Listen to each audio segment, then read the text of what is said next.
이 시간 예배를 위해서 함께 기도하겠습니다.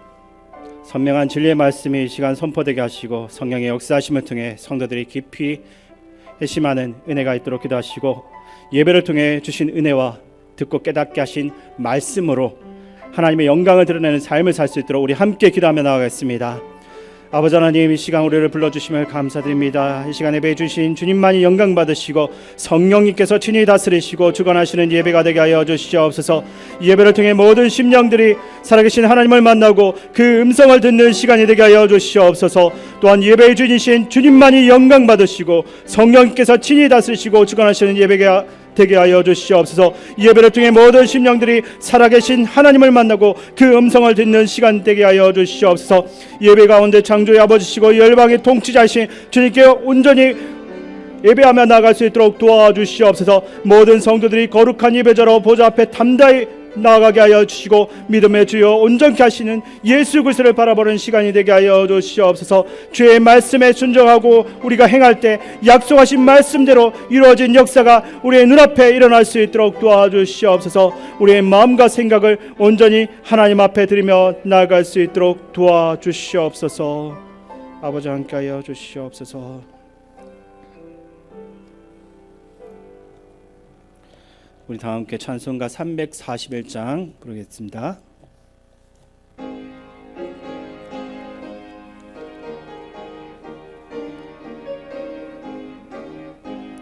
십자가를 내가 지고 주를 따라갑니다. 이제부터 예수로만 나의 보배 삼겠네. 세상에서 부귀영화 모두 잃어버려도 주의 평화 내가 받고 영생 복을 받겠네. 주도 곤욕 당했으니 나도 곤욕 당하리. 세상 살아 감사하나 예수 진실합니다. 예수 나를 사랑하사 빛난 얼굴 보이며 원수들이 미워해도 염려할 것 없겠네. 내가 핍박 당할 때에 주의 품에 안기고 세상 거쳐 당할수록 많은 위로 받겠네. 주가 주신 기쁨 외에 기뻐할 것 무엇냐. 주가 나를 사랑하니 기뻐할 것뿐일세. 아멘.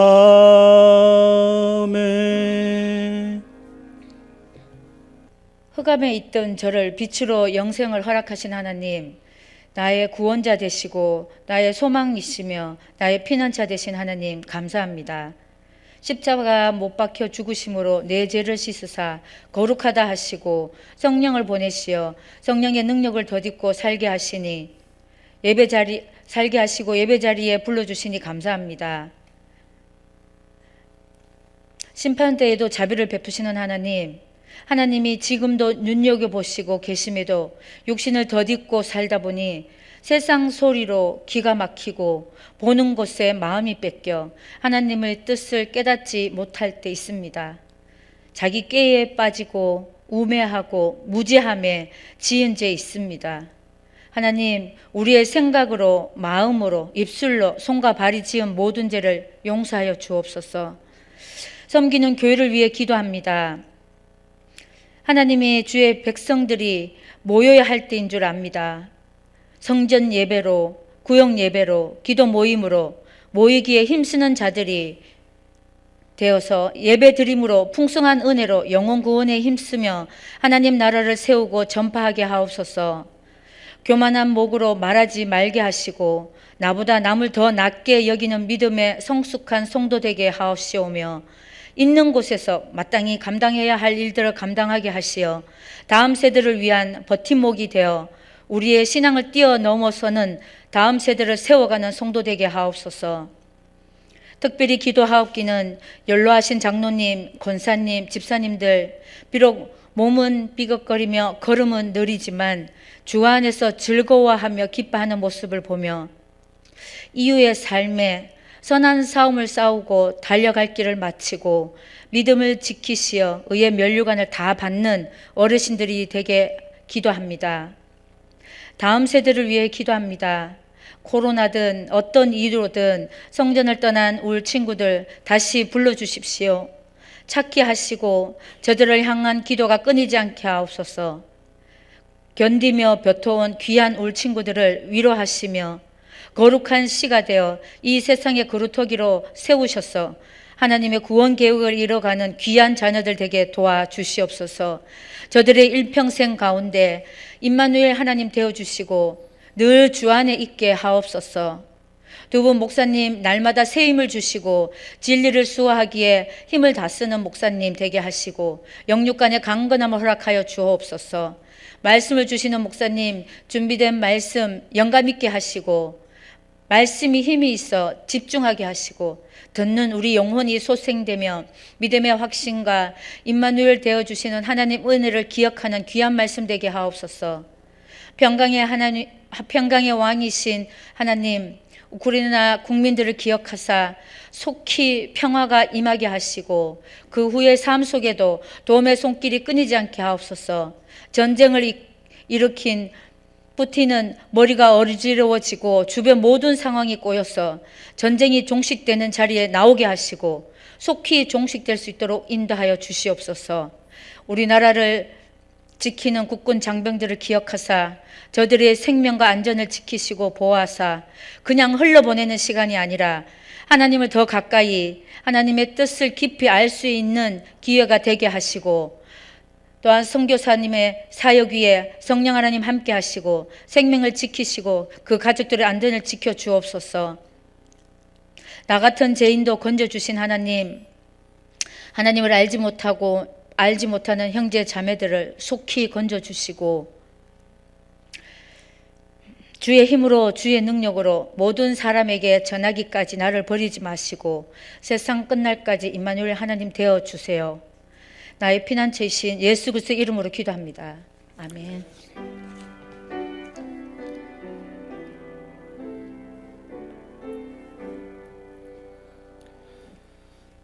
하나님께서 우리에게 주신 말씀은 출애굽기 3장 1절에서 12절입니다. 구약 성경 83쪽입니다.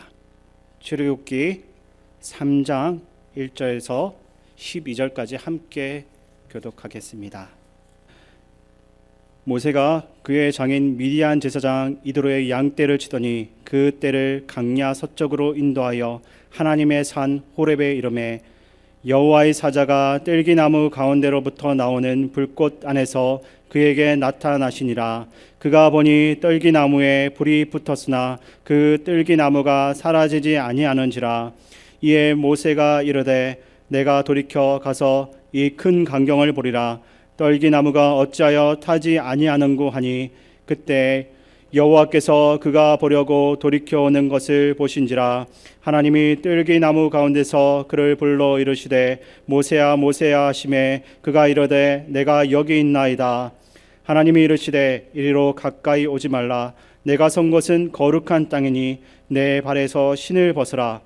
또 이르시되 나는 내 조상의 하나님이니 아브라함의 하나님 이삭의 하나님 야곱의 하나님이니라.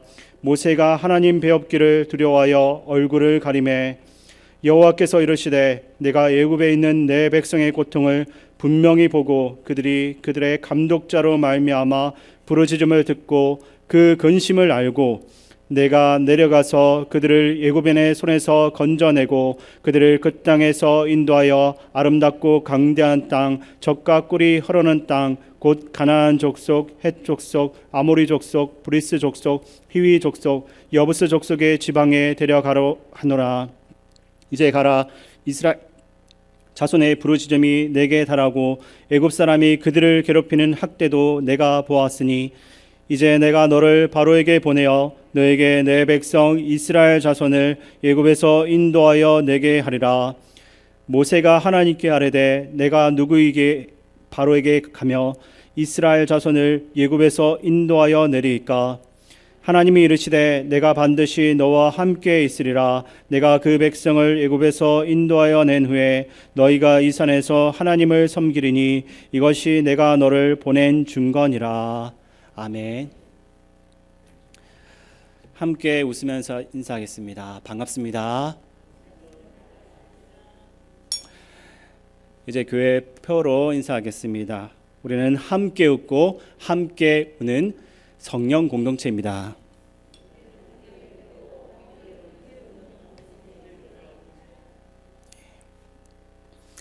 하나님은 모세를 40년간 애굽에서 연단을 시키시고 교육을 했습니다. 그리고 광야로 불러서 또 40년의 세월이 지나갔습니다. 모세는 이제 애굽의 왕자도 아니고 도망자요, 인생의 마지막을 기다리는 한 쇠약한 사람 중 한 명이 되기에 충분한 시간을 지나왔습니다. 근데 오늘 하나님께서는 모세를 부르시면서 그 가운데 모세에게 행할 일들을 하나씩 알려주십니다. 이런 모습들을 통해서 하나님께서 부르시는 사람들의 특징과 목적들을 본문을 통해서 우리가 살펴볼 수가 있습니다. 1절과 2절을 한번 다시 읽어보겠습니다. 모세가 그의 장인 미디안 제사장 이도로의 양떼를 치더니 그 떼를 광야 서쪽으로 인도하여 하나님의 산 호렙에 이르매 여호와의 사자가 떨기나무 가운데로부터 나오는 불꽃 안에서 그에게 나타나시니라.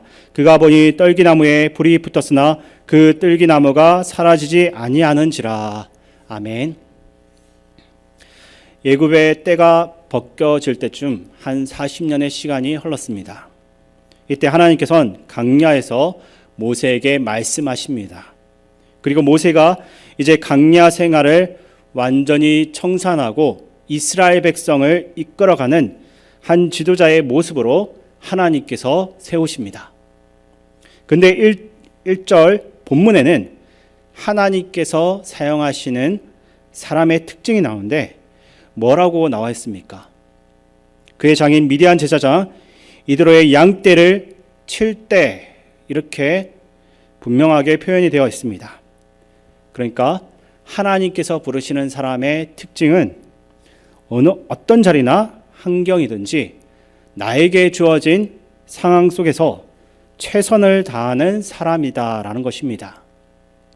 예수님께서도 지극히 작은 것에 충성된 자는 큰 것에도 충성한다라고 하셨습니다. 근데 모세의 관점에서 한번 우리가 생각을 해보겠습니다. 이드로의 짐승을 돌보고 있는 것이 이 모세에게는 어떠한 유익이 있겠습니까? 장인의 소유를 돌보고 있을 때는 모세에게는 아무것도 남는 것이 없고 아무런 유익이 없습니다. 더군다나 처가살이를 하고 있는 상태에서 그렇게 열심히 일을 해야 할 이유가 어디에 있겠습니까? 그러나 모세는 어떠한 요령이나 불성실함을 보이지 않고 이드로의 양떼를 성실하게 돌보았습니다. 우리가 겪고 있는 오늘의 수고와 경험을 하나님께서는 분명히 사용하십니다. 그래서 내일은 오늘의 열매라고 이야기를 하는 것입니다. 그러니까 내일 좋게 살고 미래에는 행복하게 살기를 바라면서 오늘 나에게 맡겨진 일을 대충 하고 산다라고 한다면 이것은 말이 안 되는 것입니다. 오늘 최선을 다해서 산 결과가 내일 나타나기 때문입니다.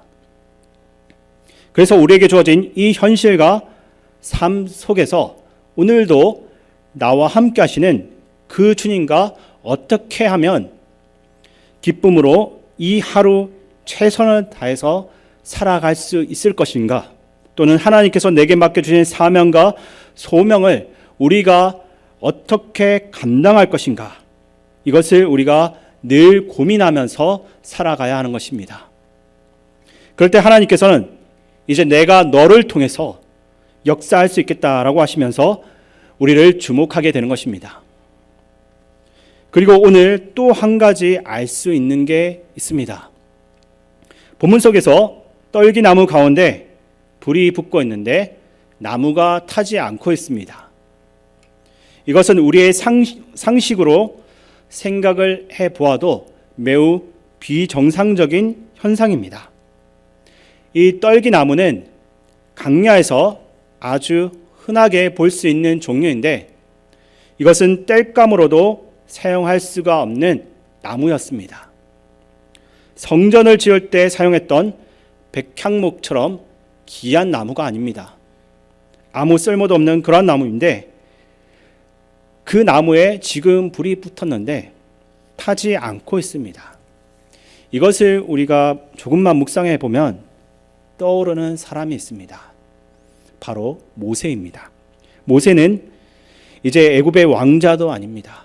그렇다고 무언가 능력을 갖추고 있는 것도 아닙니다. 물론 수십 년간 왕자로서 한 나라의 지도자가 되기 위한 훈련을 받았겠지만 도망자가 되고부터는 그것을 사용할 장소도 위치도 없어졌습니다. 즉 아무것도 할 수가 없는 상태입니다. 방금도 말씀드렸지만 장인 어른의 경제력에 의지해서 살아가는 남자가 자기의 뜻을 어떻게 펼쳐낼 수가 있겠습니까? 늘 아내와 장인의 눈치를 봐야만 하고 정말 내 힘으로는 아무것도 할 수 없는 그러한 상황 속에 놓여져 있는 게 모세의 삶이었습니다.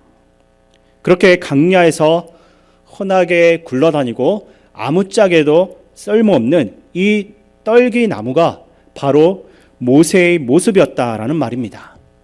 근데 하나님께서는 메마르고 쓸모가 없는 이 떨기나무에 거룩한 불을 붙여주시고 이 기묘한 모습을 모세가 볼 수 있도록 하셨습니다. 이것은 모세에게 내가 너와 함께 할 때 이것처럼 타지 않는 떨기나무의 인생으로 내가 너를 사용할 거다라는 분명한 메시지를 전달한 것입니다. 그리고 이 떨기나무는 세상에서 아무도 주목하지 못한 상태로 아무런 의미도 없는 삶을 살아가고 있는 우리의 모습을 그대로 반영하고 있습니다. 그러니까 우리가 누구의 손에 붙들려야 사용될 수 있는가, 또는 누구의 손에 붙잡혀 있어야 능력을 받을 수 있는가, 이것이 출애굽기 3장에서 우리에게 던져주는 질문입니다. 사람들은 하나님의 일을 맡아서 효과적으로 하려면, 좀 잘 하려면 무언가 남들보다 특출난 게 있어야 하는 것이 아닙니까? 라고 묻고 있지만 절대로 그렇지 않습니다. 하나님께서 사용하시는 사람의 특징이 무엇입니까? 완전히 비워진 사람을 사용하신다라는 것입니다. 모세와 같이 아무런 쓸모가 없어도 상관이 없습니다. 사람의 눈으로 볼 때는 과거의 영화는 모두 사라지고 볼품없이 살아가는 인물처럼 보일 수 있습니다. 그러나 내 힘이 완전히 빠지고 내가 아무것도 할 수 없다고 다 포기했을 때 하나님께서는 그분의 능력을 온전히 주셔서 주님의 일을 감당할 수 있도록 만들어 가신다라는 이 사실을 믿으시기 바랍니다. 그래서 우리가 기도할 때 하나님, 내가 불타는 떨기나무가 되게 하여 주시옵소서, 그렇게 기도할 수 있어야 합니다. 나는 비록 떨기나무 같은 존재이고 늘 가시가 있고 상처가 있고 아무런 쓸모가 없지만 하나님의 손이 나를 붙들 때 하나님은 나를 통해서 일을 할 수 있도록 만드십니다 라고 우리가 고백할 수 있어야 합니다.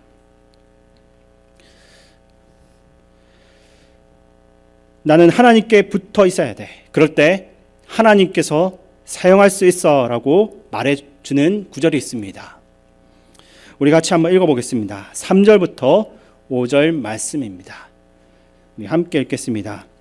이에 모세가 이르되 내가 돌이켜 가서 이 큰 광경을 보리라. 떨기나무가 어찌하여 타지 아니하는고 하니 그때 여호와께서 그가 보려고 돌이켜 오는 것을 보신지라. 하나님이 떨기나무 가운데서 그를 불러 이르시되 모세야 모세야 하시매 그가 이르되 내가 여기 있나이다. 하나님이 이르시되 이리로 가까이 오지 말라. 내가 선 것은 거룩한 땅이니 내 발에서 신을 벗어라. 아멘. 드디어 오랜 시간을 지난 후에 하나님께서 모세 앞에 나타나는 장면입니다. 그런데 하나님께서는 모세에게 한 가지만을 요구하십니다. 어떤 것을 요구하십니까? 신발을 벗어라는 것입니다. 내가 신고 있는 이 신발을 벗어라. 사람의 생각으로 보았을 때는 지금 모세가 서 있는 곳이 강야입니다. 호렙산이라고 불리는 그 이집트에 가게 되면 그렇게 불리는 산이 있는데 거기 가서 한 낮에 서 있게 되면 맨발로는 너무나 뜨거워서 잠시도 서 있지를 못합니다.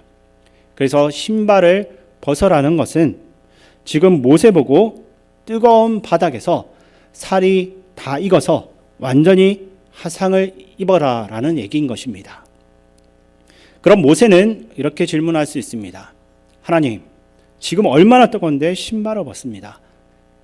상식적으로 말이나 되는 겁니까? 라고 물을 수 있습니다. 하나님의 대답은 무엇입니까? 내가 의지하는 것, 내가 붙잡고 있는 것을 버리라 라는 것입니다. 하나님은 모세와 우리에게 세상으로부터 나를 지켜줄 수 있다라고 생각하는 그 신발을 지금 벗어도 괜찮다라고 말씀하십니다. 세상이 너를 보호해 줄 수 있다 하는 그 모든 것들로부터, 그리고 하나님 말고 내가 의지하는 내 발의 신을 벗어라는 것과 의미가 같다라는 것입니다. 내가 온전히 하나님께만 순종할 때 하나님께서 역사하실 수가 있습니다. 성경에서는 내가 의지하는 것을 내려놓는 삶이 바로 내가 완전히 죽는 것을 의미합니다. 거기에는 내 자아가 없습니다. 내가 할 수 있는 것이라고는 아무것도 없는 상태라는 것을 주님 앞에 고백하는 게 내 발에 신을 벗어라는 이유입니다. 그리고 우리가 주목할 것은 모세의 뒤를 이어서 이스라엘 백성을 이끌어가는 여호수아에게도 똑같은 말씀을 하셨다는 것입니다. 한번 제가 읽어드리겠습니다. 여호수아서 5장 15절 말씀입니다. 여호와의 군대 대장이 여호수아에게 이르되 내 발에서 신을 벗어라. 내가 선 곳은 거룩하니라 하니 여호수아가 그대로 행하니라. 아멘. 이제 여호수아가 본격적으로 여리고 정복을 비롯해서 여러 가지 정복 활동을 시작하기 전에 여호와의 군대 장관이 하나님께서 나타나신 것입니다. 하나님이 나타나셔서 또 동일하게 말씀하는 게 내 발에 신을 벗어라 이런 얘기입니다. 한마디로 얘기하면 내가 의지하고 있는 그 모든 것들을 내려놓으라는 것입니다. 더 쉽게 이야기하면 내 안에 자아를 죽이라고 얘기하는 것입니다. 더는 하나님 앞에서 고집 부리지 말고 하나님 앞에서 내 뜻에 따라, 내가 생각하는 것 따라, 내 경험에 따라 자꾸 무언가 전술을 짜려고 하지 말고 온전히 나만 의지하라. 그 얘기를 지금 하고 있는 것입니다. 왜 하나님께서는 이런 것들을 사람에게 요구하시고 있습니까? 이유는 한 가지입니다. 하나님께서는 우리의 본성을 너무나도 잘 알고 있기 때문에 그렇습니다. 우리는 하나님을 의지한다라고 말할 수 있지만 지금 내 지갑에 돈이 조금이라도 있으면 그 돈을 의지하지 하나님을 의지하지 않게 됩니다.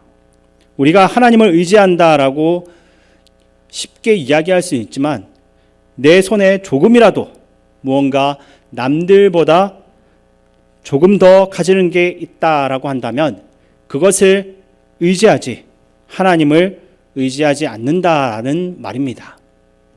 사람이란 존재는 어딘가 가서 비빌 언덕이 있다라고 한다면 거기로 가려고 하지 하나님 앞에 나와서 구하지 않는 그 본성을 하나님께서는 너무나 잘 아신다라는 것입니다. 그러니 하나님은 아무것도 의지할 수 없는 곳, 강야로 몰아가는 것입니다. 그리고 강야까지 왔는데도 신발을 벗으라고 이야기하는 것입니다. 하나님 외에 의지하는 그 모든 것이 완전히 벗겨지고 없어져야 그분께서 일을 하시기 때문입니다. 이것을 우리가 자꾸 놓치는 실수를 하는데 자꾸 내 의지를 갖추고 하나님의 일을 하려고 합니다. 그러면 되는 것도 반드시 실패할 수밖에 없습니다. 그리고 신을 벗으라는 이것이 가지고 있는 또 다른 의미는 이 당시에 주인들이 신발을 신었습니다. 그런데 종은 신발을 신지 않았습니다. 왜냐하면 종들에게는 신발을 주지 않았기 때문입니다. 그러니까 지금 하나님께서는 무엇을 얘기하시는 것입니까? 너는 완전히 내가 의지하는 것을 다 버려야 돼. 그리고 두 번째는 너는 내 종이야 라고 얘기하는 것입니다. 여러분, 종은 자기가 원하는 장소로 자기가 가고 싶은 곳으로 가지 않습니다. 신발을 신고 내가 원하는 것을 마음껏 다니는 삶이 종이 아닌 것입니다. 종은 신발이 없어도 주인이 가고자 하는 곳에 따라다니는 게 종의 삶입니다. 이것이 하나님의 부르심을 입은 사명자들의 삶입니다. 신발을 신고 내가 이것을 하고 싶습니다. 내가 여기 가고 싶습니다. 내가 이거 한번 해보려고 이렇게 걸어가는 삶이 아니라 신발을 모두 벗고 주님이 가라고 하는 곳에 가고 주님이 멈추라고 하는 곳에 멈추고 주님의 시선이 있는 곳에 나의 시선을 두고 살아가는 삶이 사명자의 삶이라고 분명하게 이야기를 해주고 있는 것입니다. 우리가 이렇게 신앙생활을 하다 보면 또 사역을 하면서 사람을 속일 수가 있습니다. 하나님의 일을 한다고 말하면서 자기 일을 하는 사람이 얼마나 많은지 모릅니다. 하나님의 일을 하는데 우리의 이름이 드러날 필요는 없습니다. 그저 하나님만 드러나면 되는 것입니다. 그런데 우리는 자신의 이름이 드러나지 않게 되면 그때부터 시험이 들고 실족합니다. 이것은 하나님의 일이 아니라 내 일, 사람의 일을 하고 있다라는 증거입니다.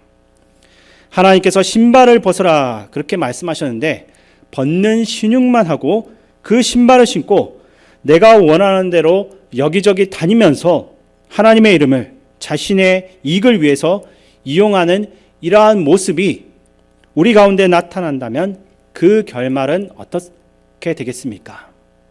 예수님이 말씀하신 대로 심판받는 자리에 서 있을 수밖에 없습니다. 그래서 바울은 이야기합니다. 에베소서 6장 6절에 눈가림만 하여 사람을 기쁘게 하는 자처럼 하지 말고 그리스도의 종들처럼 마음으로 하나님의 뜻을 행하고. 아멘. 눈가림으로 신발을 벗는 척하고 하나님의 뜻을 따라서 다니는 척하지 말고 정말 그리스도의 마음을 본받아서 주님을 위해서 온전히 일생을 내어놓으라고 지금 바울이 우리에게 이야기하고 있는 것입니다.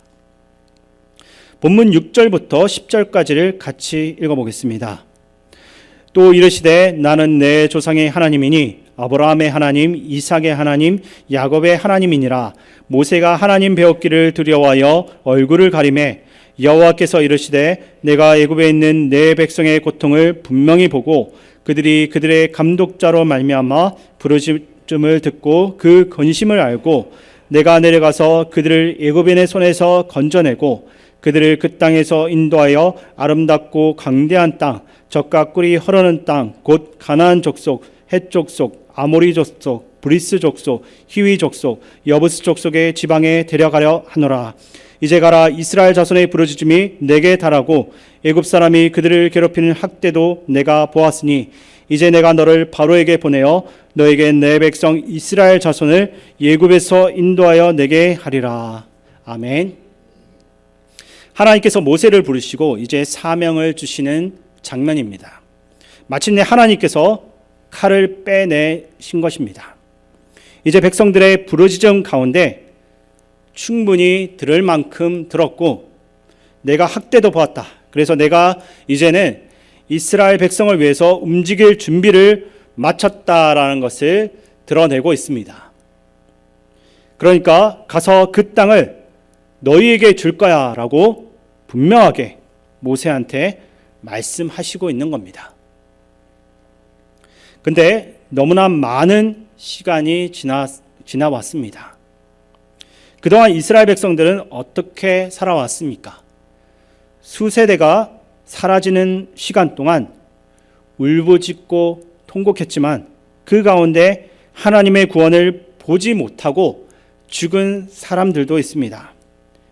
그래서 사람들은 아마도 하나님이 우리를 버렸을 거라고, 하나님은 어떻게 우리를 이렇게 대할 수 있느냐라고 불평했을지도 모릅니다. 그러나 하나님은 포기하지 않으시고 이 사람 모세가 준비가 될 때까지 기다리셨다라는 것입니다. 그리고 때가 된 것입니다. 그리고 여기서 우리가 한번 깊이 생각할 게 무엇이냐면 하나님이 모세에게 사명을 주셨습니다. 근데 그 사명의 근거가 무엇이냐라는 것입니다. 하나님이 왜 모세에게 사명을 주었습니까? 그 이유는 하나입니다. 이스라엘 백성들의 부르짖음 때문입니다. 더 쉽게 얘기하면 하나님께서 모세에게 사명을 주신 근거는 생명을 살기 위함이다라는 것입니다. 이것을 우리가 자꾸 놓치게 되면 하나님의 일을 온전히 하지 못할 때가 많습니다. 우리가 자꾸 하나님의 일을 한다라고 이야기하면서 이것을 잊어버립니다. 많은 그리스도인이 포로된 자에게 자유를, 눈먼 자에게 다시 보게 함을 전파하고 눌린 자를 자유롭게 하라, 이 중요한 미션을 잊어버립니다. 그래서 그리스도인들은 자신들이 세상으로 파송되었다라는 사실을 망각한 채로 오직 나와 내 가족만을 위한 삶에만 더 집중하며 살아갑니다. 하나님께서 우리를 부르신 그 사명, 그 중요한 근거가 되는 것을 자꾸 잊어버리기 때문에 이렇게 되는 것입니다. 하나님은 우리가 이 땅에서 그저 잘 먹고 잘 사는, 이 편하게만 살라고 우리를 부르신 것이 아닙니다. 하나님은 죽어가는 사람들의 부르짖음을 듣고 그들의 고통 소리를 들으시고 그들을 구원하기 위해서 저와 여러분들에게 복음을 주시고 세상에 파송하신 것입니다. 오늘날 그리스도인들 중에 이렇게 살아가는 삶이 얼마나 많은지 모르겠습니다. 하나님이 우리를 통해서 분명히 다른 사람의 생명을 살리고 포로된 자에게 자유를 전하게 하려고 우리에게 복음과 사명을 주셨습니다. 그리고 우리가 그것을 하도록 하셨습니다. 근데 우리는 시간이 가면서 점점 내가 영적으로 썩어가고 부패해 가는 줄도 모르고 텅 빈 마음으로 드리는 공허한 예배만 중요하게 보고 어떤 악기를 쓰고 있는지, 어떤 찬양을 부르는지 또는 어떤 설교를 하는지 관찰을 하면서 마치 공연가 한 편의 멋진 영화를 보듯이 예배의 관람자가 되어서는 안 되는 것입니다. 이것은 예배가 아닙니다. 진정한 예배자는 그의 삶 속에서 드러나는 것입니다. 세상에 나가서 죽어가는 사람들에게 손을 내밀고 그들에게 예수 그리스도의 빛을 비춰주는 삶, 이것이 참된 예배자의 모습이다라는 것입니다. 여러분, 이것을 잊지 마시고 꼭 기억하시기 바랍니다. 하나님이 우리를 부르신 이유는 세상을 살리기 위함입니다. 마지막으로 우리 11절과 12절을 읽겠습니다. 모세가 하나님께 아뢰되 내가 누구에게 바로에게 가며 이스라엘 자손을 애굽에서 인도하여 내리까? 하나님이 이르시되 내가 반드시 너와 함께 있으리라. 내가 그 백성을 애굽에서 인도하여 낸 후에 너희가 이 산에서 하나님을 섬기리니 이것이 내가 너를 보낸 증거니라. 아멘. 하나님께서 놀라운 기적을 보여주셨습니다. 물론 그 불타는 떨기나무를 바라보는 모세의 마음은 이것이 나와 같다라는 생각하면서 그렇게 봤을 것입니다. 왜냐하면 자신의 처지를 너무나도 잘 알고 있었기 때문입니다. 근데 그런 모세에게 하나님께서 사명을 주시고 이제 나와 함께 가자 이렇게 말씀하십니다. 근데 모세는 뭐라고 얘기합니까? 11절에 내가 누구이기에 그곳을 가겠습니까? 이렇게 얘기합니다. 여전히 모세의 마음 안에 이 애굽에 대한 마음의 상처가 있는 것입니다. 내가 어떻게 그곳을 가겠습니까? 나는 거기 가면 죽습니다. 나는 거기 가면 지명수배가 됐기 때문에 나는 바로 감옥으로 가야 합니다. 이러한 뉘앙스가 이 안에 숨겨져 있는 것입니다. 그래서 하나님께서 내가 반드시 너와 함께 있을 거야. 너가 지금 타지 않는 나무를 봤었잖아. 너는 지금 이런 놀라운 광경을 봤잖아.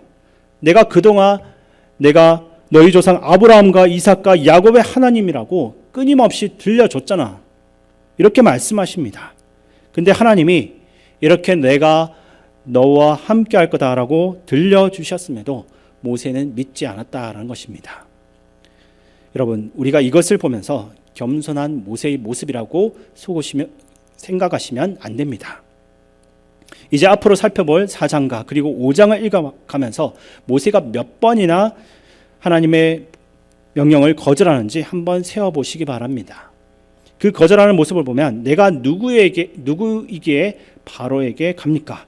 이 얘기는 한마디로 얘기하면 핑계이고 변명입니다. 가기 싫다라는 것입니다. 내가 왜 거기를 가야 합니까? 그 얘기를 하는 것입니다. 왜 모세가 이런 말을 했는지, 그리고 하나님은 그 말에 대해서 어떻게 반응하는지 결론부터 얘기하자면 하나님이 한 번 정한 사람은 포기하지 않는다라는 것입니다. 이게 왜 우리에게 위로가 되냐면 하나님이 무언가 큰 일을 할 가능성이 있는 사람만 그 앞에서 기적을 보여주는 게 아니다라는 것입니다. 그래서 이런 사람만 붙잡는 게 아니라 하나님은 이미 그리스도 예수 안에서 그 십자가 안에서 그의 보혈로 선택받은 자들, 바로 오늘 함께 예배드리는 우리를 선택하시고 절대로 포기하지 않는다라는 이 사실을 꼭 기억하시기 바랍니다. 오늘 우리 한번 같이 기도할 때는 이렇게 기도하면 좋겠습니다. 하나님, 내가 신고 있는 신발은 무엇입니까? 내가 의지하고 있는 것은 무엇인지를 오늘 정확하게 바라볼 수 있는 시간이 되게 하여 주시고 입으로만은 아닌 입술로만 아닌 삶으로 주님을 더욱더 의지하고 주님을 따라갈 수 있는 삶이 되게 하여 주시옵소서. 어떤 걱정도 어떤 근심도 그리스도 예수 안에 있는 아버지의 사랑에서 끊을 수 없다고 바울이 선언했듯이 오늘도 우리가 다시 한번 더 끊을 수 없는 주님의 사랑을 의지하며 나아갈 수 있도록 도와주시옵소서. 하나님, 내 삶에서 끝까지 정말 주님을 의지하는 나의 삶이 되게 하여 주시옵소서. 우리 그런 마음으로 함께 기도하며 나아가겠습니다. 아버지 하나님, 이 시간 하나님의 임재가 있었던 곳, 하나님 말씀이 임했던 곳, 하나님의 영광이 가득했던 곳을 바라봅니다. 우리 삶의 도움은 하나님에게서 옵니다. 우리 발이 미끄러지지 않도록 밤낮 없이 우리 손을 붙드시는 하나님이 우리 교회의 도움이신 줄 믿습니다. 목자 되신 주님, 고단한 인생길에도 우리의 눈을 열어서 주님을 볼 수 있게 하여 주시옵소서. 주님께서 인도하시는 가운데 가장 안전한 길이 되고 주님을 따라가는 우리의 삶에는 부족함이 없게 하여 주시옵소서. 또한 주님을 의지하는 그 순간마다 평안과 안식을 누리게 하여 주시옵소서. 주님, 이 시간도 주님의 음성에 귀를 기울입니다. 말씀으로 우리의 걸음을 인도하여 주시옵소서. 주님, 우리가 인생에서 가장 중요한 선택 앞에서도 주님의 말씀이 생각나게 하시고 고요하지만 분명한 음성이 우리에게 울림으로 다가오게 하여 주시옵소서. 사람인 마음으로 자기의 길을 계획할지라도 그의 걸음을 인도하시는 분은 여호와 하나님이라는 것을 기억하게 하여 주시옵소서. 주님, 우리가 가는 길이 눈에 보이는 상황이 그리 좋지 않을지라도 하나님의 인도하심 안에 있게 가장 안전하고 평안한 길임을 믿습니다.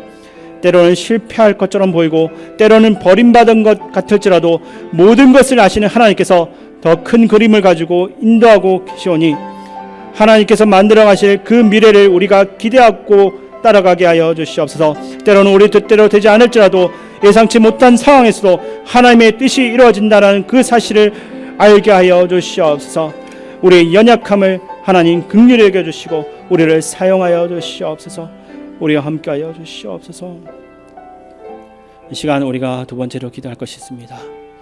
전쟁의 참화 속에서 두려움과 불안 가운데 살아가는 우크라이나 국민을 위해서 기도하시고 우크라이나와 러시아 전역에서 회개와 은혜 그리고 영사와 화해의 역사가 일어나도록 기도하시기 바랍니다.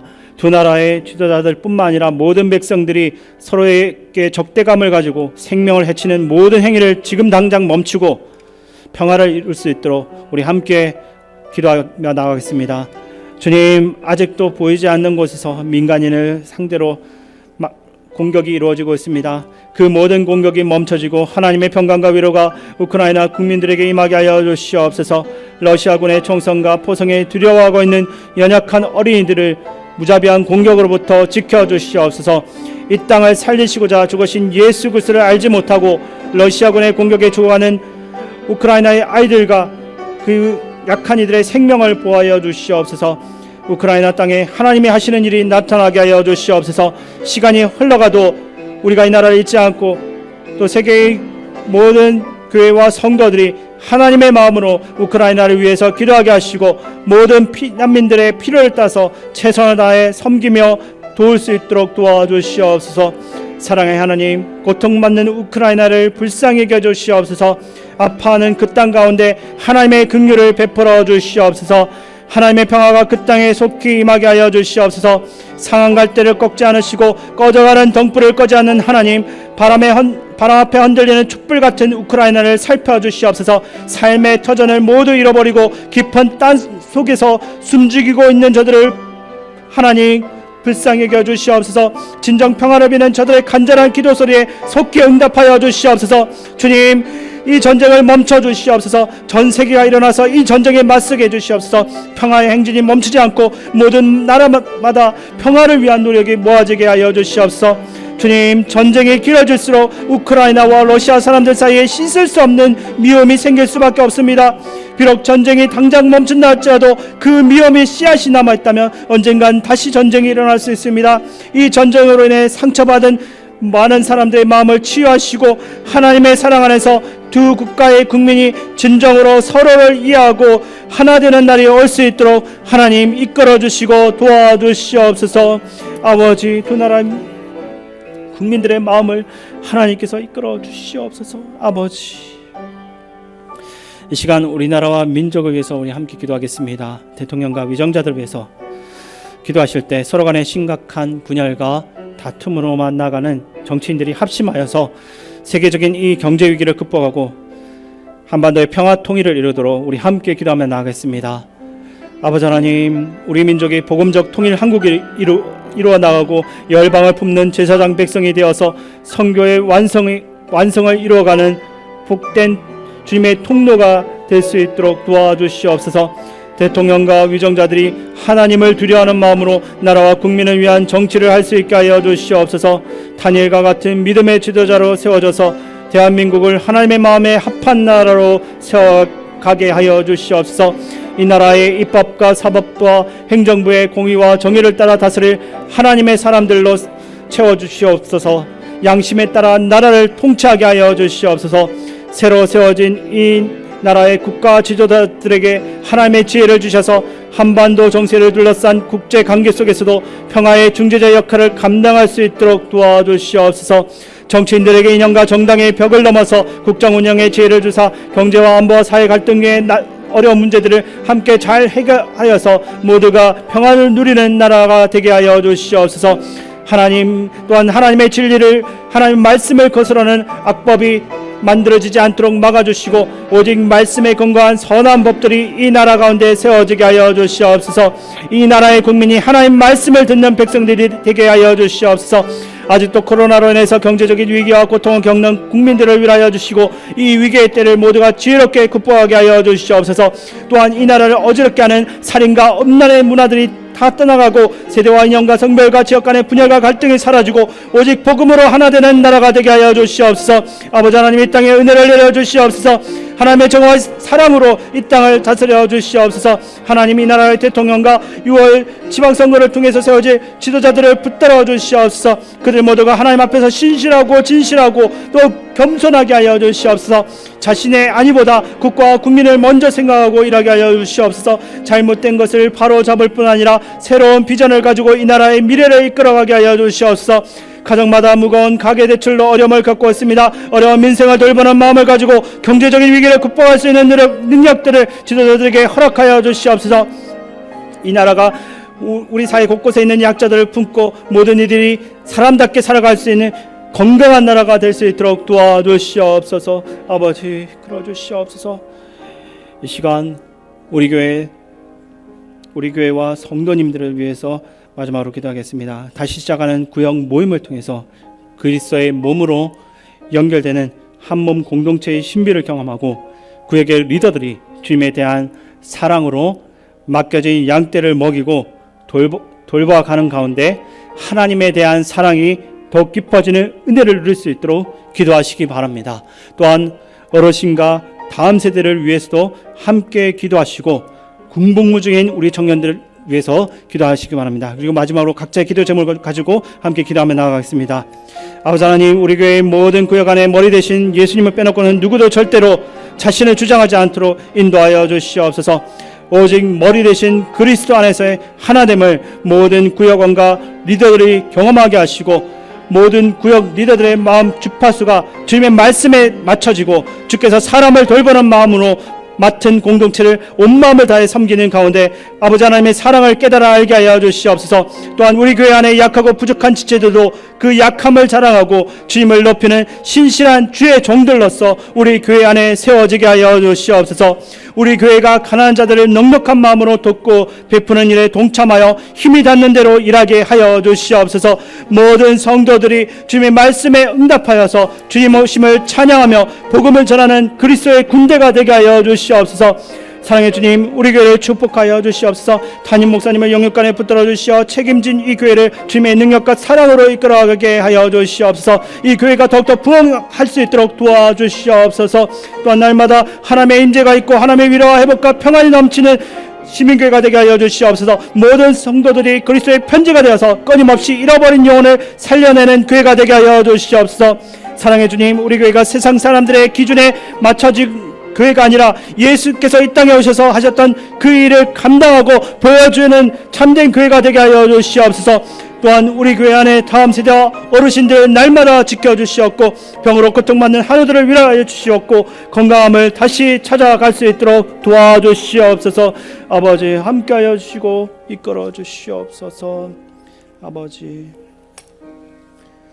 하나님, 우리의 삶을 온전히 하나님 앞에 나아가며 주께 우리 교회를 맡기길 원합니다. 주께서 우리의 주인 되시고 우리의 머리 되게 도와주시옵소서. 겸손한 마음으로 우리가 주님 앞에 머리를 숙이기 원합니다. 우리가 교회에서 머리가 되지 않고 오직 예수 그리스도만이 머리가 되길 원합니다. 우리들 각자가 서로를 섬기는데 조금도 부족함이 없도록 도와주시고 오늘 우리가 받은 이 말씀을 기억하여 잘 행할 수 있도록 도와주시옵소서. 그래야 우리가 진정 그리스도의 편지가 되어 이 세상을 살리고 사망에서 생명을 건지는 참된 그리스도인들이 다 될 수 있도록 도와주시옵소서. 모든 걸 주께 맡겨드리며 우리를 사랑하신 예수님의 이름으로 기도드립니다. 아멘. 교회 소식 말씀드리겠습니다. 돌아오는 주일 9시 30분에 정기 당회가 있습니다. 우리 성도님들 날씨가 무더운 가운데서 또 구역 예배가 시작되었고 또 성경 읽기가 계속되고 있습니다. 우리 영적 경건 생활을 위해서 힘써 주시기 바랍니다. 주기도문으로 예배를 마치겠습니다. 하늘에 계신 우리 아버지, 아버지의 이름을 거룩하게 하시며 아버지의 나라가 오게 하시며 아버지의 뜻이 하늘에서와 같이 땅에서도 이루어지게 하소서. 오늘 우리에게 일용할 양식을 주시고 우리가 우리에게 잘못한 사람을 용서하여 준 것 같이 우리 죄를 용서하여 주시고 우리를 시험에 빠지지 않게 하시고 악에서 구하소서. 나라와 권능과 영광이 영원히 아버지의 것입니다. 아멘.